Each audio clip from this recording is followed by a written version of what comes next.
Green and hello everyone and welcome to the Fantasy Fiends podcast where we discuss everything fantasy. I am your co-host Stevie Collier, aka The Gnome, and we are here today again with our very handsome Andy Peliquin, author of the Last Bucellari series, who has a book coming up, the second book of the Queen of Thieves series. He is aka the Giant, who is what? Are you 11 feet tall this episode? Last week I was, I think, 8'4". So if you jump to 11 feet, you're going to get to unrealistic heights too quickly. So maybe shrink it to 9 foot. You're 9'2" then. There you go. And all right, and we are today. Our guest author is the awesome Brandon Barr, author of the Song of the Worlds series with the awesome, beautifully covered books. Man, these are some awesome book covers. And I love how each one has their own different color. You just said awesome like 5 times in the same 2 sentences. Well, you can never use awesome too much, I find. It makes everything much more awesome. Is that the word of the day?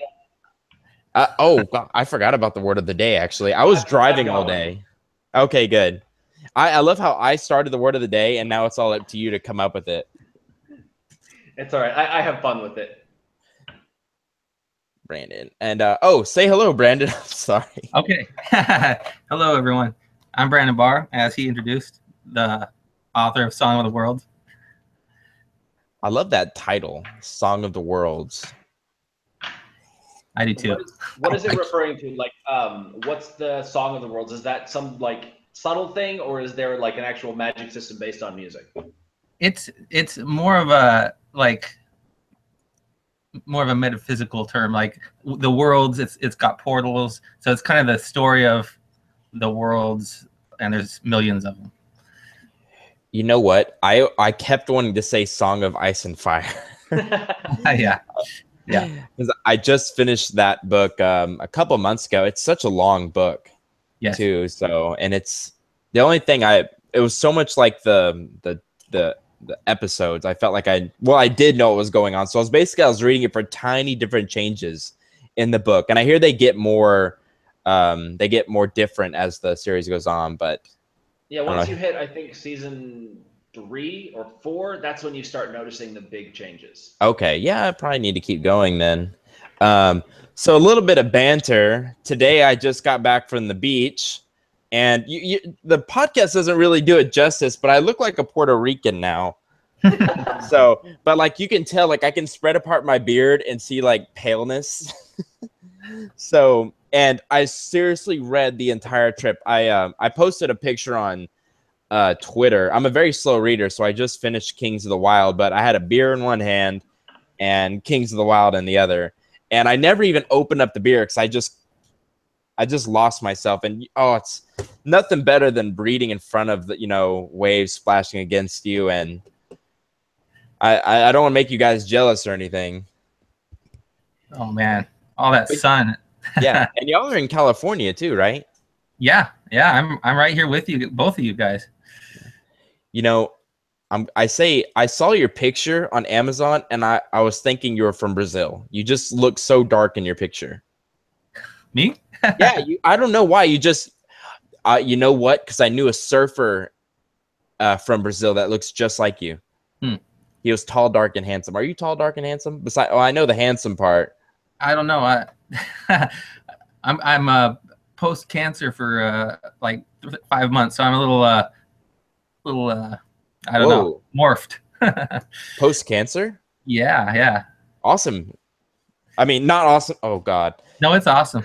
Awesome that it's post. That's yes. I'm gonna be quiet now. I've already ruined this episode. Jeez, I cannot talk today. I guess you had a few more than just that one beer that you were drinking with the Kings of the Wild. So much alcohol that it floated over to today. Yes. Well, I'm definitely not as tall as Andy. So, yeah, that's true. You're not 9'4". No, 9'2". Yeah.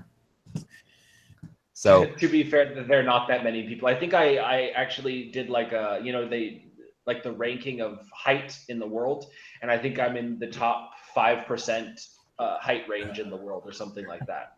Are you serious? Yeah. Every time I say, "Are you serious?" like Siri starts talking to me.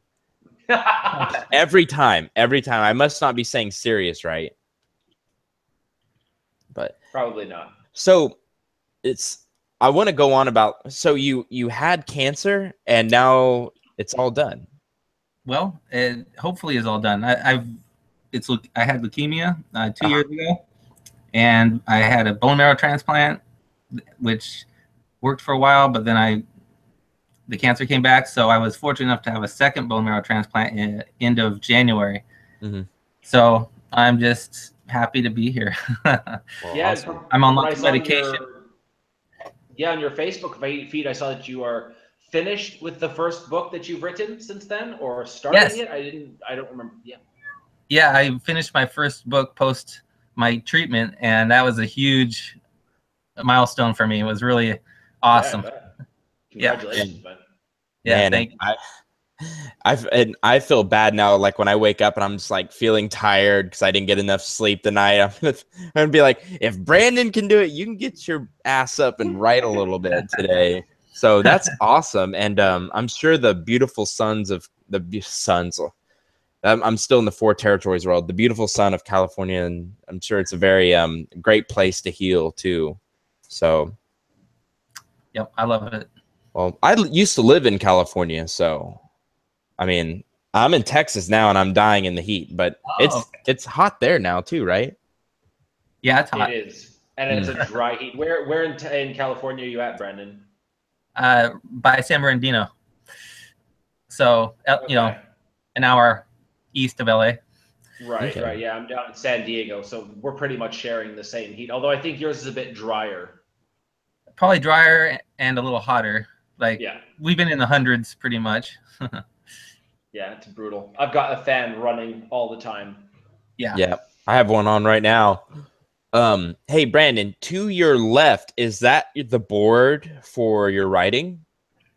That's my whiteboard for like newsletter stuff, ideas. I mean, just anything I need to keep track of for writing related marketing. You're the second author we've had that does that, and I really need to invest in something like that. I think that's a really good idea. No secret stuff over here. No, just kidding. Yeah. So you have like little Easter eggs in the background for your fans. Yeah. No, it's handy. Speaking of that, I'm going to publish this. Well, awesome. All right, Andy, you want to go to our word of the day? I'm going to go ahead and ruin our schedule today. We're off track now. All right, so the word of the day is zealot. And zealot, I learned that word from the Bible, where Barabbas, one of the guys who they offered to crucify instead of Jesus, was a zealot. And the zealots back then were sort of freedom fighters, a member of an ancient Jewish sect aiming at a world Jewish theocracy and resisting the Romans until AD 70.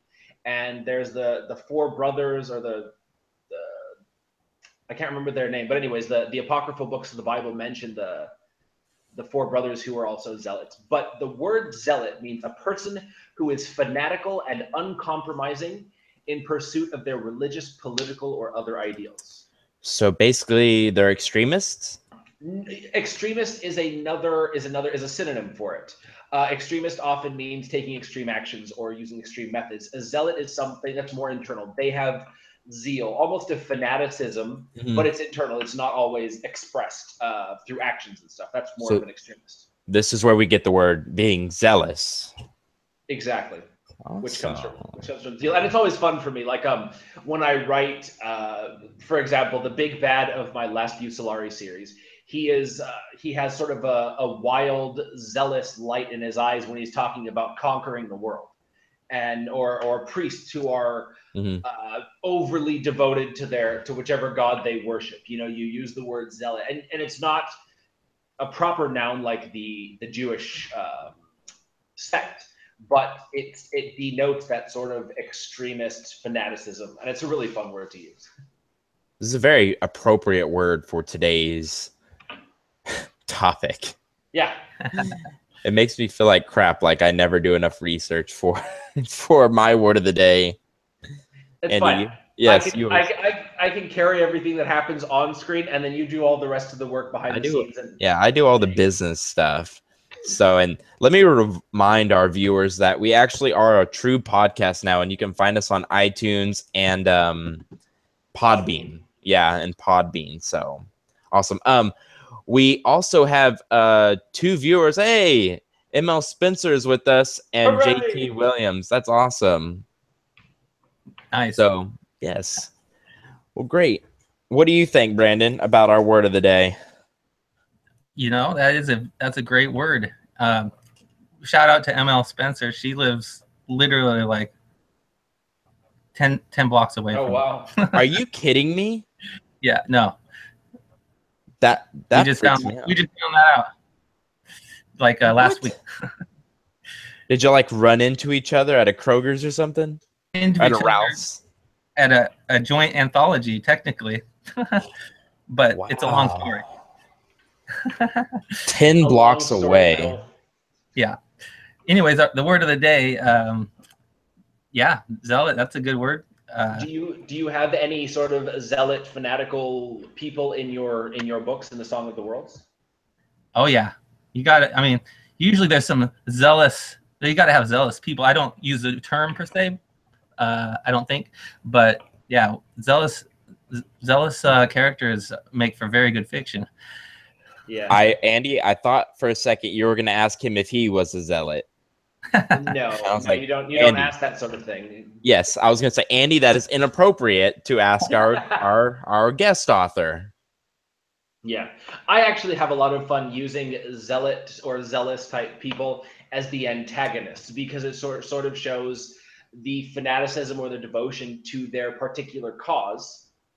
Not necessarily always to an extreme, but to an extreme to the protagonist, because they're always going to be opposing whatever he or she is trying to do. So their devotion, which is actually a good thing, you know, if you're talking religion, you want people, you know, you want your followers of whatever religion you espouse to be zealous, not only in word but in deed. But then you have a protagonist who is almost counter religion, whether it's a you know, a terrorist-ish person or a person whose actions could be seen as terroristic, or in my cases, criminals who often go up against the religious things. Having zealous people, it shows, okay, these people who are perceived as the paragons of virtue in their religion could actually be antagonistic in a different setting. So it's kind of fun to play with that. Yeah, totally. And I think, I mean, someone could be zealous in a good way, in devotion, or zealous in a way that they think is right, but it could be, you know, other people would see it as wrong. So it creates a lot of tension. But in the end, they're being, you know, devoted to something they really believe in, whether, you know, it from one's vantage point, it's a good thing or a bad thing between. Hey, you know, Brandon, would you mind telling our viewers and listeners what your book series is about? Okay. In a nutshell, it's market yourself. It's there's two main worlds where I develop two completely separate storylines that kind of meet up, and one's from a slave's point of view, where they're following this call of a god on their life. They've been given this gift by this being, and they see visions of the future that are really like frightening, and they kind of are doom and gloom. But if she acts on them and does stuff to try to prevent them, she has the power to prevent them, but sometimes they cause havoc in the people around her. So anyways, she's an oracle. She's called an oracle, and on Otherworld is for lack of a better word, a princess, and she's trying to save her people from this dark kind of evil force. I'm so bad at describing it in these macro terms, but there's portals that connect all worlds in my universe, and both of these kingdoms are medievalish. These worlds are medievalish, but there's also a advanced spacefaring coalition of worlds that kind of force themselves upon the two worlds in different ways, and it's a kind of a space fantasy epic, mostly fantasy, but it has elements of sci-fi from the spacefaring coalition. I would like to do something like that one day. I've always been interested in doing some kind of space opera, but I haven't really wanted to write outside the fantasy genre as of yet. I didn't know you could actually do both. Yeah, sci-fan is a hugely popular new genre. Really? I did not know that. I've been dabbling in the lit RPG section, but I'd like to mess with that. Was it hard to write the science part, the aspects of Into the Medieval Worlds? No, I mean, I don't really go into any of the science. I approach any of the sci-fi elements from the characters of the fantasy world, and I don't really get techie involved. I don't. Okay. I'm not into the hard sci-fi. It's more fantasy sci-fi when I bring that element in. Man, I'm really excited to get to that excerpt today. I want to see what this is all about. Well, we could read it first and do the discussion topic later. That would be different. And so now it's you ruining our little schedule thing that you've made. I figured we would have fun with that. Okay, did somebody just type something? Oh, okay. I sent a message in the chat thing. Awesome. Okay, and we got the email. I'm going to open that up right now then, if that's what y'all want to go ahead and do. All right. Hey, I didn't get the email. Brandon, are you sure you sent it to me as well, or just Andy? Let me double check. Okay. I'm sending it to you right now, Stevie. Oh, thank you very much. There you go. And which book is this from? This is called The Bridge Beyond Her World. Awesome. Is this the first book? This is the second book. Second book. Okay. Yeah. Very cool. All right. Well, Brandon, seeing as you are our guest, you get to decide who reads what, or what you would like to read at least. What part would you like to bring to life? The narrator, a character? Tell us. Okay. I'll read the narrator. Okay, perfect. Okay. Now, the Sanctus. What is the Sanctus? That is a woman. Is she old, young? What sort of character is she? Yeah. If I remember right, she's late 40s, early 50s. Okay, and so sort of a high priestess sort of character. She is from the advanced coalition group, and she's someone that tries to change the oracles and turn them away from these gods that they're following and listening to, and trying to teach them that they're not trustworthy. And then Winter is the oracle in the story. Yeah. Okay. So. If I read her sort of like a Galadriel type of character, would that be more or less accurate? That's perfectly fine. Excellent. Yes. All right. So Stevie, that means you're Winter. I'm who? Winter. Winter. Okay. I am Winter. Oh, I see that. Okay. And how would Winter talk? She is 17, so she's a you could call her a zealot in a good way. She's very sincere, and she's kind of a questioning her own purpose and whether she should trust these visions.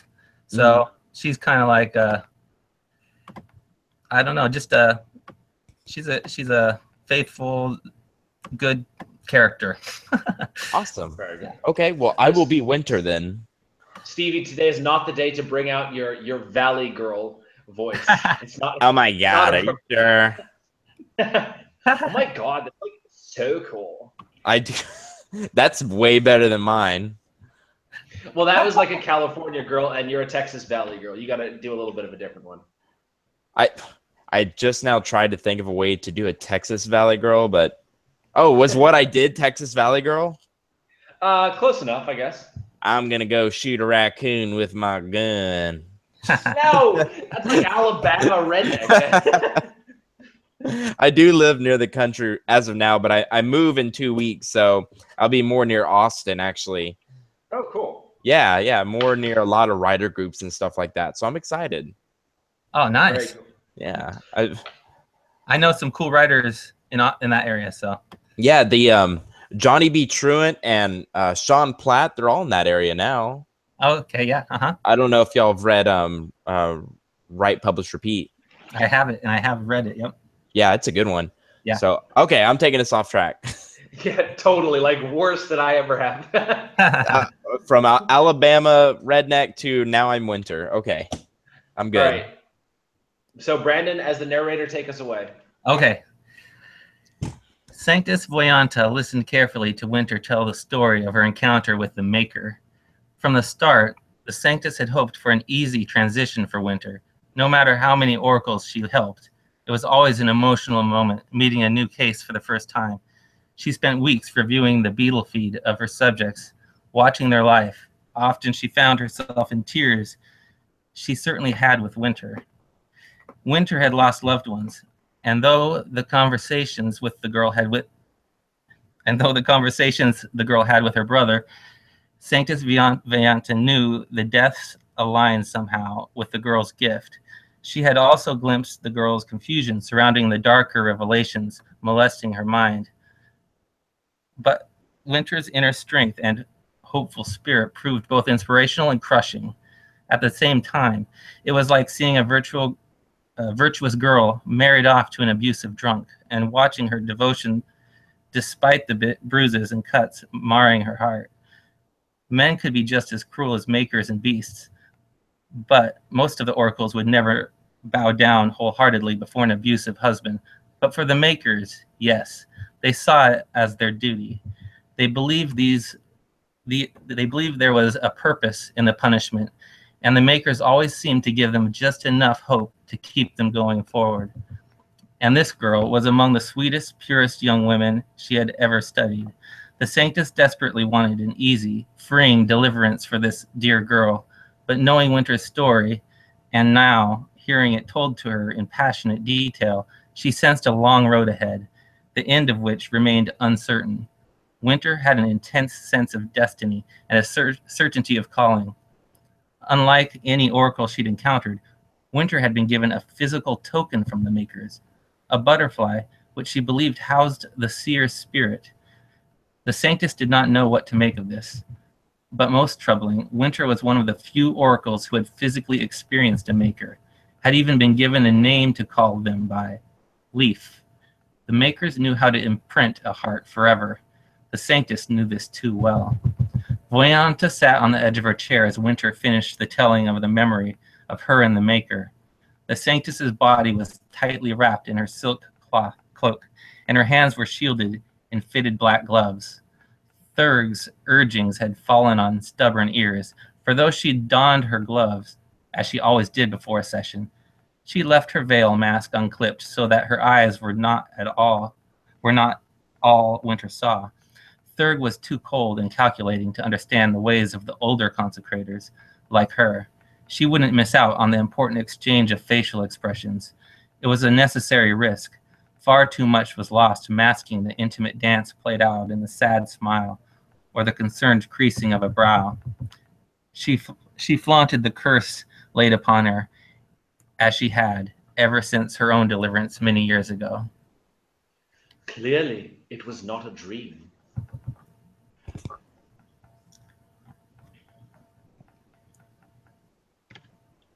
Brandon, you're the narrator. You got to do the said those. Said the Sanctus. Nothing has ever been more real. Said Winter. I am as certain of it as I am of us sitting here now. The Sanctus nodded as tears fell unbidden from her eyes. How could she ever remove this girl from the grip of such an alluring monster? It is a beautiful experience, said the Sanctus, masking the source of her tears behind her words. I can see the positive effect it has had on your heart. It has given you balance when tragedy would have toppled most others to their knees. That is one of the great mysteries of our universe, the juxtaposition of our experiences between what we deem good and what we call bad, beauty and ugliness, strength and frailty, life and death. The makers have created a curious world, have they not? The Sanctus noticed Winter's eyes turn to her brother across the room. It was there in Winter's brother, Sanctus Voyanta, had an ally. You spoke earlier of healing my inner wounds, said Winter. What did you mean? You have questions, said the Sanctus. Questions that spring from your relationship to the makers. Winter closed her eyes. Yes, she said, and a breath escaped her lips that was almost a sigh. Yes, I do have questions. Where an ember had smoldered behind Winter's eyes, the Sanctus now saw flames. The questions were burning her alive from the inside. They needed only to be drawn out. Then she could find some relief. I am a traveler, just as you are, Winter. All men and women are on a path. We climb the same mountain, only you and I are farther along on our journey. Higher up on the mountain than most. The air up here is clearer, and we have a strong vantage point that allows us to see farther as we look out at the world. At the horizon of the world's origins, and the opposite horizon of its future. Our questions then become bigger, and they take on more perspective. And too often we wrestle alone with what most men and women do not see. I shall be open with you. I stand on the opposite side of the mountain as you. I do not trust the makers. I oppose them. But I have no loyalty to my side. In truth, I wish I could be on your side of the mountain. I was there once, a long time ago. Winter looked pale. The Sanctus noticed her lips part and knew intimately the question on the tip of her tongue. Finally, the girl released it. What made you cross to the other side? First, tell me your biggest question, the one that never quite leaves your mind. All right, said Winter, shifting in her chair. It's a question I only ask myself when I feel like I'm failing in my gift, when I'm in a dark mood. This is a safe space, said the Sanctus. Have no fear. Let it out. Winter released a deep, shaky breath from her lips. Why do makers tolerate all that is cruel? Death and suffering, dark-hearted men like the Baron my brother and I lived under. And then I wonder why cruelty exists at all. How is it born? Winter glanced at her with a reticent expression marring her face, as if she were a good wife unaccustomed to voicing her husband's bad traits to others. Your questions are the very heart of the issue. They were my questions. You are not alone, Winter. Every oracle broods over these puzzles. We want to know our origins, how things became as they are. Knowing our beginnings orients us to see the present as it really is. When we hold the hand of a dying child, we want to know why. Truly, we want to know. As to your questions, there are answers, many of them. We each must choose which best fits the world we see. But I want you to recognize that the way you frame the question reveals where you stand on the mountain. Why do the makers tolerate cruelty? That question is asked assuming they are tolerating cruelty. What if cruelty is part of their design? Winter nodded. Yes, I've wondered if somehow death and suffering are in some way good, some purpose they serve that I cannot see. That is a healthy road, Winter. Trying to find a way to turn cruelty into a good. It is a view that takes seriously the starting point of that darkness, and that is the makers. Is there not a way around that? Asked Winter. A way in which cruelty can exist apart from the makers? Some try and find justification for the makers by laying cruelty's origins at the feet of the beasts. Others attempt to put it upon humans themselves, as if our liberty to do evil came into existence uncaused and unforeseen, catching the powerful, cunning makers by surprise. Winter stared for a time at the polished rock floor. The Sanctus knew some of what she said required translation from the Vok, but she knew that these questions of Winter's were deeply personal. The girl's greatest fears were being fed seeds of doubt that if watered by future circumstances, or by the Sanctus herself, could lead to her deliverance. A small scowl formed on Winter's face. What are beasts? I know nothing of them other than they are to be feared. That is a question almost as complex as the one already at hand. But I will say what is known. The beasts are spirits like the makers, only they are restless and crave to live in a body of flesh. They choose an animal to inhabit, and then, from that animal, they woo the allegiance of men. They are without question cruel. They fight against the guardians and each other, as if our galaxy were one large game board with man and beast fighting for rule and dominion. I could say much more, but what is relevant to our discussion of the makers is the question: where did the beasts come from, and how did they become cruel? The same question can be asked of us humans. What did the makers do, or fail to do, that brought cruelty into being? Winter shook her head. These questions torment me beneath the surface. Some nights I awake in mid-debate with myself, questioning and defending these doubts I have. Tears ran steadily down Winter's cheeks, tears that Sanctus Voyanta felt now in her own eyes. They were heart tears. Winter did not wipe them away, the agony she felt clearly written on her face. Winter continued, a resolve deepening her voice. But in the end, the maker who pulled me from the river is beyond these questions. The being was good and pure in a way I cannot express. In those arms, I felt something I will always crave to feel again, no matter whether I understand cruelty or not. If cruelty exists because of the makers, then so be it. I can only trust it has a part to play.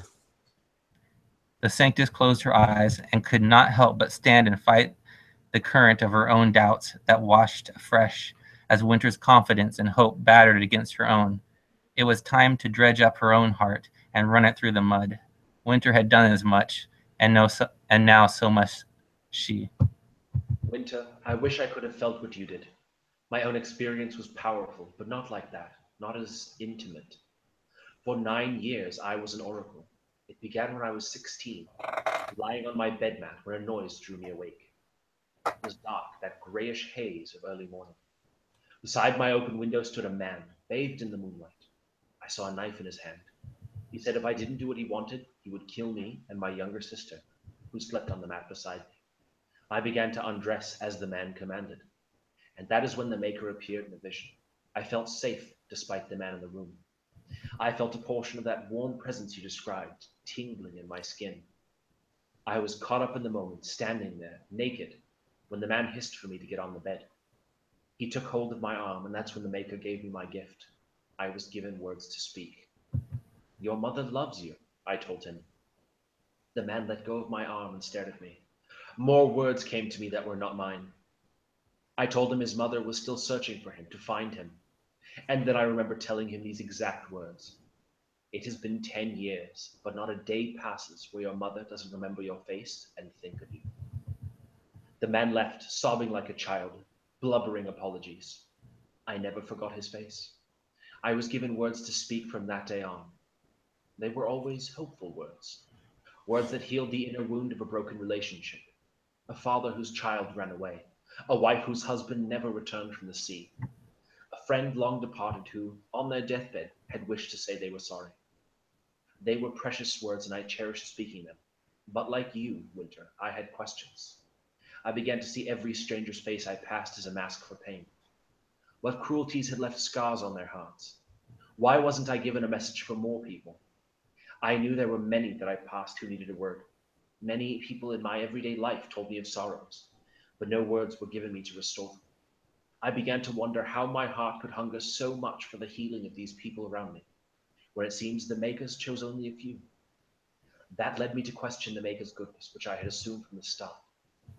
And one day, I saw the face of the man who started it all, the man who had come into my first room that first night. His body swayed alongside several other men hanging from the gallows in the city's courtyard. I stood there, horrified. I had always assumed my words changed the life of the hero, gave them what they needed to go on, to become whole, to find peace. And then, as I stood there, my heart wrenched in the grip of confusion, Words came to me to speak to someone, and I obeyed them, weaving my way through a sparse crowd of onlookers until I saw an old woman in a dingy white cloak limping painfully with the walking staff toward the gallows. I knew instantly by the Maker's insight that she was the dead man's mother. She stopped and fell on her knees at the base of the platform and began to wail. I knelt beside her and told her the words given me, that he loved her and that he had tried to go back and find her, and now he regretted ever running away as a boy. She fell to the dusty ground, thrashing the side of her face in the sand, her tears soaking into the dirt. I had never stayed after speaking the words given to me, but this time I did not leave the woman, and I discovered she had found her lost son by reading his name on the town's board of justice. She had hobbled the entire way here, only to find her boy swaying from the noose, condemned for stealing from the city lord's manor. She died days later, refusing to eat or drink. I stayed by her bedside and comforted her. She thanked me for my words. She said they eased her pain, but I knew they were insufficient. She had needed to see her son alive, to touch him and cry with him. Why couldn't the Makers have sent me to her earlier and given me words of direction for her, so that she could have found him before? To have held him, to have heard from his own mouth how much he loved her and how sorry he was for leaving her?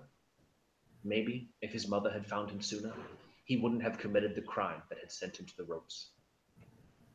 But I didn't give up completely. I made it a mission to investigate every person I was given a word for.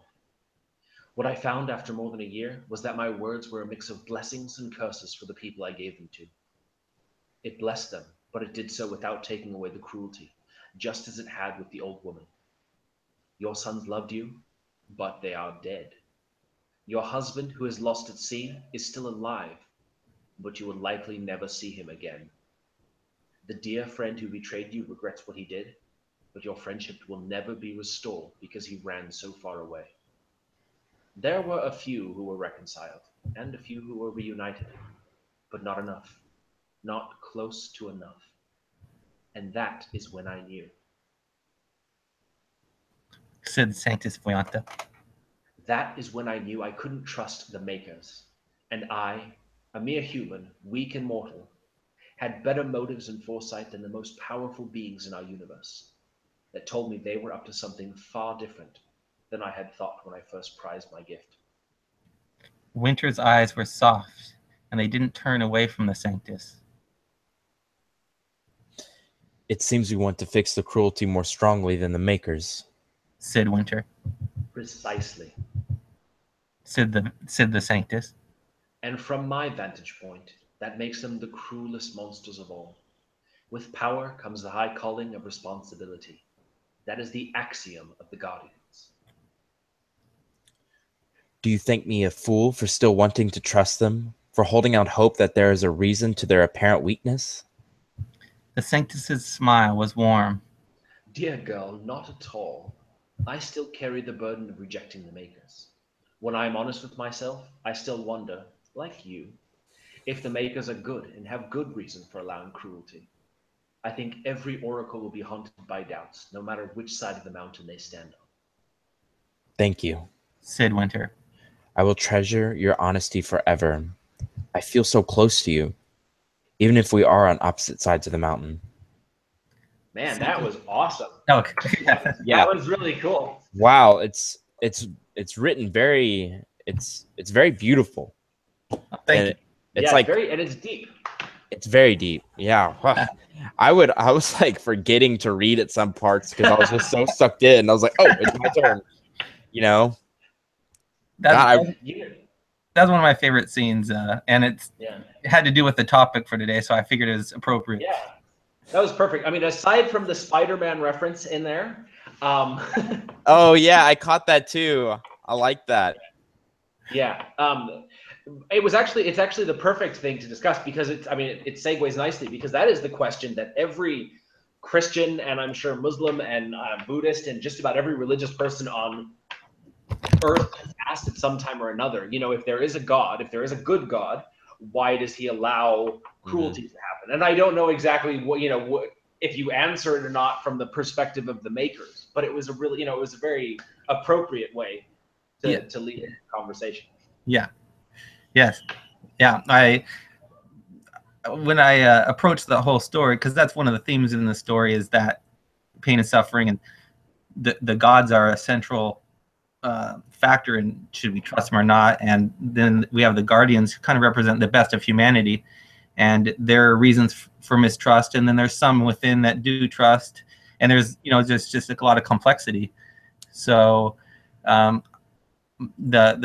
whole storyline is obviously not my intention is to leave it in a sense open-ended, because it's something that I want people to wrestle with and not give an answer per se.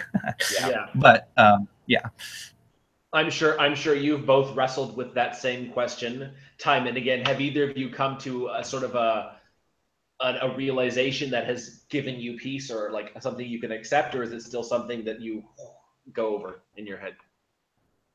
I would be on Winter's side of the mountain ultimately, and I have peace, but there is always going to be questions, and I think like I try to reflect both sides of the mountain as like with the deepest respect, and show basically kind of like the best arguments on both sides and why it's such a tumultuous issue. And there's always going to be doubts no matter where you're at on the journey, and if you don't have doubts, then you haven't thought about it deep enough. Very true. And there's nothing wrong with asking questions like that. Yeah. It's definitely not a sin to ask questions, or I don't even think it's a sin to doubt, I guess, depending on what. I actually read something in a book, fantasy novel, obviously, in the last few months that says doubt is required for faith, because faith that is unquestioning isn't faith. It's just, blind acceptance. Faith is something that is formed as a result of asking these questions. And so it was interesting. I know that a number of books that, where the sort of like a kindly old, father or priest or character is there, they always have that, they always have that question. Well, why am I doubting? And there's always that answer. You've got to doubt in order to think through it and make the decision that leads to faith. Yeah, definitely. Yeah, that makes sense. Yeah, doubt is a good catalyst for having a stronger faith. Otherwise, you can't really have faith in faith, where you're just like, I believe, but only because of ignorance. I mean, you want to be able to believe on having looked deeply into an issue, and I think that's where you'll have a stronger faith in the end, in whatever view you take. So now we get to have a little bit of fun delving into the the taboo topic of religion. I know from our conversations that Stevie was raised Catholic, correct? Raised Catholic? Yeah, very Catholic for sure. And currently anything? I really hope my grandma's not watching this. I would say I'm more Christian now, non-denominational. Okay. So after reading the Bible, and I'm not even close to being finished with it, but I would say I'm non-denominational at this point. Okay. So, Brandon, what about you? I best way to label myself is a Jesus follower. I don't know what evangelical or Protestant or all that. Yeah. And in your book, what's that? A believer, someone who has this faith in something, even if there's not a way to name it, or there's not a name you can give it. There is this belief. Yeah. And so in your book, the makers are the gods, right? Right. Okay. So there's many of them. Yes. Okay. See, that's a thing Andy and I have talked about in past episodes, that for some reason, and I don't know why, I just cannot bring myself to type more than one God. I cannot make the word God plural, and I cannot. I have to capitalize the G, and it's weird. I think that was because when I went to Catholic school, you would get points off your writing if you messed with the word God in any way, if you didn't capitalize it, or if you accidentally made it plural, which I doubt anyone ever did. but it was a huge deal. And you would get points taken off your freaking paper, for this. And I don't know whether it's something I believe or if it's just so ingrained in me, but I want to say it's actually taking a toll on my world building, because I'm losing so much good lore, because Andy has a really cool religion in his novel, one that's inspired me to want to write one. I just don't know if I can or not. And it's weird, is God that, I want to say the word, petty, that he would send me to hell because I wrote about more than one God, or Brandon Sanderson. He's a huge religious guy, but he's all over the place with his religions. So your thoughts? I would think Brandon Sanderson or other writers that have a particular faith, to say gods or God. It's you ultimately, I think of it as I'm writing a fantasy, and you can personify anything within another character, another set of beings. And I think maybe if you were writing in nonfiction, then that would be different. But for fiction, I see it as you can explore like all sorts of things, but not necessarily mean it to be true. Especially, I think in fantasy, you have the power to do, what's it? Not metaphor, but you can use this group of people to represent this in our real world, and they don't have to reflect it perfectly. I think why I'm so scared to mess with the word God is also that I just finished Deuteronomy and all the books before it, and he is so mean. He's such a mean God before all that. I was like, why are you killing all these people? And I know it changes when you get to the New Testament, right? He's still a cruel God in both books, is what, in the New and Old Testament, I hear, but a little bit different in the New Testament. Like I said, I was born and raised Catholic, but I never read the Bible. Now that I'm reading, I'm like, what the heck? This is not what I expected. And I don't know. I guess just after reading the books of law, I believe, right? They're the law books, the first 4. Yeah, 5. The first 5. Wow, I didn't know I read 5 so far. It's so long. And I don't know, it just kind of scared me away from messing with anything. So it just seems like anything you do is a slight against him. So I don't know, but there's nothing wrong with being cautious. Yeah, that's what I feel like I'm being, like, cautious. Yeah. Cautious. Yeah. Brandon, do any of your personal beliefs, like your religious beliefs, sort of filter into your writing, whether subconsciously or consciously? Like, is there something there that you want to share with people, but you've hidden it in your story? Absolutely. I mean, that's one of the reasons I write, is because I'm able to express the things I'm thinking about. I mean, we read that one selection from the book. That's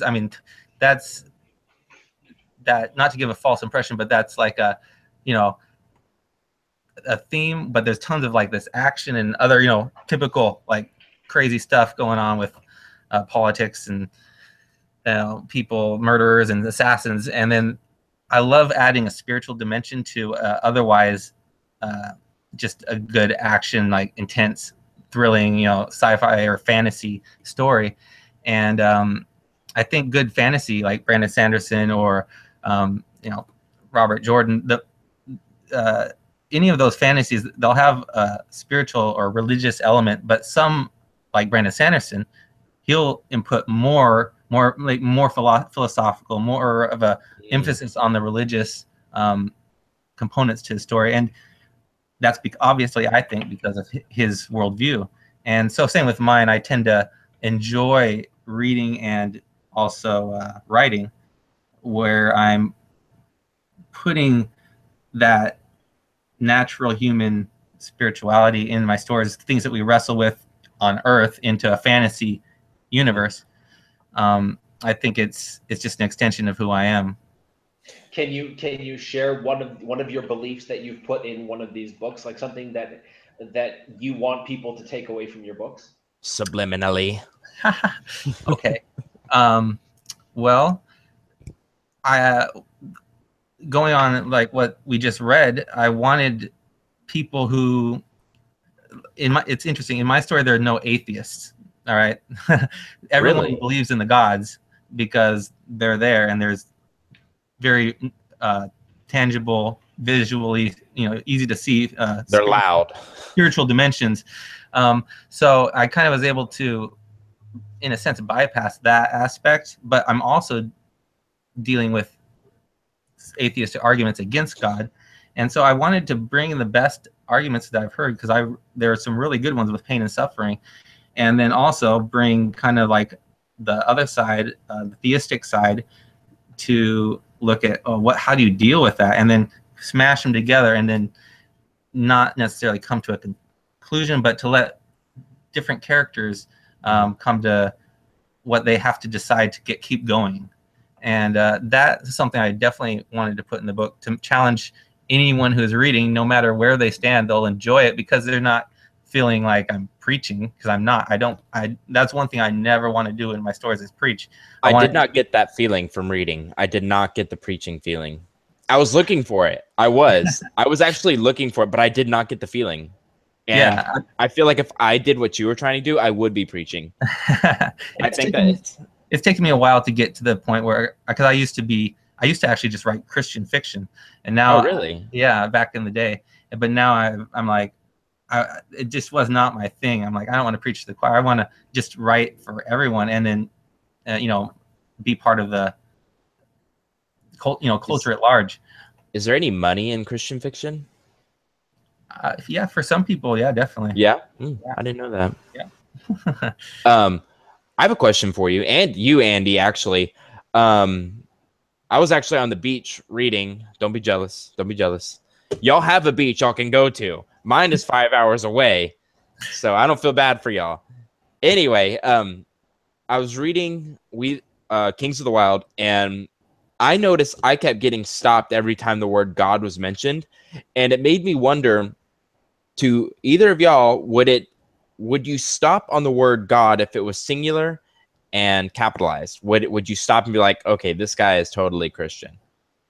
Or would it bother you? If you're reading a fantasy novel and you come across, oh, there's only one God in this fantasy. Or has it become expected? With the lone god or the one true God, that's a super common fantasy trope. It can be used as a contrast for polytheistic societies, or it can be. So I don't think I would automatically go, okay, he's a Christian. Now, if there's some very, very Christian, theologies and belief systems and practices in there, then it would be like, okay, I know where he's getting this all from. Yeah, I'd say the same thing. Okay, because I haven't read, I don't think I've read actually one fantasy where there was one God. Not that I can think of. So I don't know if y'all know of one. I can't think of any. So I know a lot of fantasy books are based on more polytheistic societies because they're often revolving around. Well, I think mythology. Lord of the Rings. Really? If you read the Silmarillion, it doesn't really get into it in the Lord of the Rings, but in the Silmarillion it does. Iluvatar is God. Yeah. I did not know that. Yep. So what exactly is the topic today? Is it just religion broadly, or? Well, it was the idea was sort of riffing off of one that we did before, was how fantasy sort of could give this sort of spiritual or religious message, but in a way that's not overly preachy. And, okay. And we got the perfect guy. It can actually, yeah, exactly, the perfect excerpt too. And it can actually enrich a person's spiritual life, but in a way that's not, here, I'm going to bash you over the head with my religious beliefs. Walking away from this excerpt, some people will be like, okay, so now I've got this question that I need to look at, and I've got to give it some thought, and that brings them further along their journey. They're questioning something that is the foundation upon which so many religions are, made or broken. If if there is a God, why does he allow cruelty? If there is an Allah, why does he allow cruelty? And that question, the people who have the answers, the people who think they have the answers, all of it is just it's just a super important theological question. And I know that a lot of Christian apologists have come up with ways to answer it, but it's a really good question. Yeah. We have a question from one of our viewers, RJ Davis Mornix. I'm sorry if I say that incorrectly, if I said that incorrectly, but he wants to know if there are any devil worshippers here. And I'm looking at you, Andy. No, Rhonda, I'm not a devil worshiper. Oh, Rhonda, okay. Yeah. I didn't know. And JT Williams says, yes, Lord of the Rings has only one being. So, Brandon, you are officially a nerd. Yes. No. Do you speak Elvish as well? Oh, I only wish. Oh, you know what's bad is like when I was in university, whenever I was waiting for like classes to start, I found like on Duolingo or Memrise, one of those language apps. I use them for my French, but I found that they had Elvish on there, so I started learning it, and I was like, I looked up one day, I'm like, what am I doing? Like I was like, wow, I've surpassed dork. Okay, I'm sorry, I did not mean to take us off with the devil. That's totally fine.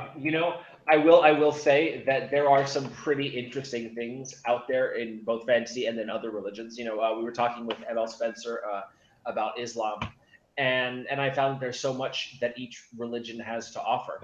And I think in a way fantasy is like that. There's a lot about Islam that is very beautiful, that is very poetic, that's very noble, that even Christianity doesn't compare to. And then Christianity has some things, and Buddhism has some things, and Shintoism and all these other. So approaching religion or approaching fantasy with this mindset, okay, what can I take away from this?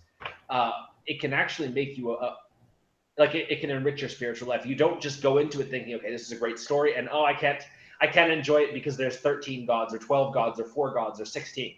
It's just this religious system is here, and there's these lessons, whether it's that the gods don't care or the gods do care, or that the gods allow cruelty or they don't allow cruelty and humankind is doing, whatever there is, whatever belief system or god or gods there are in fantasy, there is something to take away from each of it that can benefit our personal belief system or our faith immensely.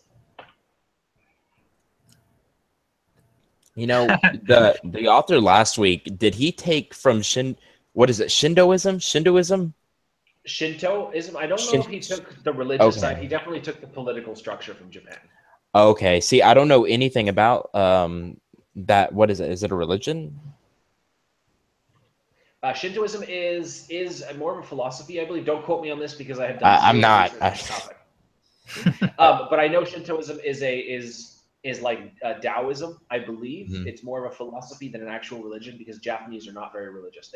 There's worship of their ancestors. There's things like that. I don't know if there's reincarnation, but they're very careful of speaking the name of death or the number. Like in hotel rooms, there's no number 4. There's no 4th floor in hotels because 4, the word she is the name for with the different character is death. So they don't have the 4th floor. I thought the word 4 is also yon. Yes, that is. But in Japanese they have ways to say everything. And that's why it's so freaking hard to learn. I know. It's God. Crazy. It's crazy. Actually, I have a funny story about. I know this lady. She was teaching me Japanese, and she's super Christian. Like we often got on little rants that ruined my time with her. Not ruined, but oh god.